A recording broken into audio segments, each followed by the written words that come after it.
সপ্তাহের ব্যবধানে বাজারে পেঁয়াজের দাম কেজিতে বেড়েছে 10 থেকে 15 টাকা। মাত্র এক সপ্তাহ আগে প্রতি কেজি পেঁয়াজ 40 টাকা দরে বিক্রি হলেও তা বেড়ে দাঁড়িয়েছে 55 থেকে 60 টাকায়।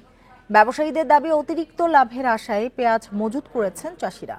অন্যদিকে কৃষকদের দাবি, ন্যায্য দাম না পাওয়ায় আপাতত পেঁয়াজ বিক্রি করছেন না তারা। বান্ডেল থাকলে প্রতি সেনমানিতে টাকা বাঁচবে। বিকাশ সেনমানি বান্ডেল কিনে জিতুন প্রতি লেনদেনে। গত এক সপ্তাহ আগে কুষ্টিয়া শহরের সাদ্দাম হোসেন বাজারে খুচরা পর্যায়ে পেঁয়াজ বিক্রি হয়েছে 35 টাকা। তবে এক সপ্তাহ পর সেই পেঁয়াজ কেজিতে বিক্রি হচ্ছে 45 থেকে 50 টাকা পর্যন্ত। চাষিরা রেখে দিচ্ছে দাম বৃদ্ধি হওয়ার জন্য, আর আছে যারা স্টক করছে লোকজন কিনে। কৃষি সম্প্রসারণ অধিদপ্তরের দেয়া তথ্য মতে আবহাওয়া অনুকূলে থাকায় এবার লক্ষ্যমাত্রার চেয়ে 39 হেক্টর বেশি আবাদ হয়েছে। তবে চাষিদের দাবি, বাজারে পেঁয়াজের দাম প্রতি মন 1000 থেকে 1200 টাকা।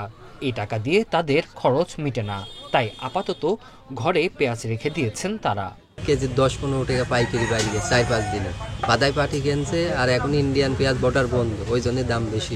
সপ্তাহে পেঁয়াজ বিক্রি হচ্ছিল আপনার 1100-1200 টাকা এবং 1000 টাকা বিক্রি হচ্ছে। এই জন্য চাষিদের উৎপাদন ক্ষমতা ব্যয় হচ্ছিল। এই জন্য হচ্ছে চাষিরা পেঁয়াজ চাষিরা স্টক করে রাখছে। পাবনার পাইকারি ও খুচরা বাজারগুলোতে পেঁয়াজের দাম বাড়তে শুরু করেছে।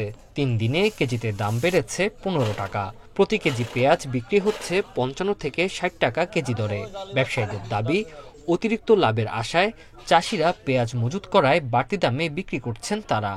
3 দিন আগে খুচরা বেচছি 40 টাকা কেজি, আজকে বিক্রি করা লাগবে ভালোটা 60 টাকা কেজি। বিক্রি করতে 60 টাকা, আর হলে পাইকারি 55 টাকা কেজি দিচ্ছি। 2000 টাকা করে আমরা কিনছি। গত সপ্তাহে রাজবাড়ীতেও পেঁয়াজ কেজিতে বিক্রি হয়েছিল 35 টাকা। তবে এক সপ্তাহের ব্যবধানে খুচরা পর্যায়ে বিক্রি হচ্ছে 48 থেকে 50 টাকা। ব্যবসায়ীরা বলছে, সরবরাহ কমায় বাজারে বেড়েছে পেঁয়াজের দাম। আমদানি না বাড়লে দাম আরো বাড়ার শঙ্কা তাদের। কৃষক বৃষ্টি নাই, পেঁয়াজ ভালো হয়েছে, ঘরে দাঁড়িয়ে মালের দরকার 500 মন, আমদানি হয় 300 মন। একই চিত্র ফরিদপুরেও।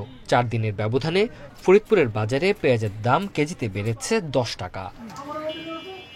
Tanzil Hasnat, independent news.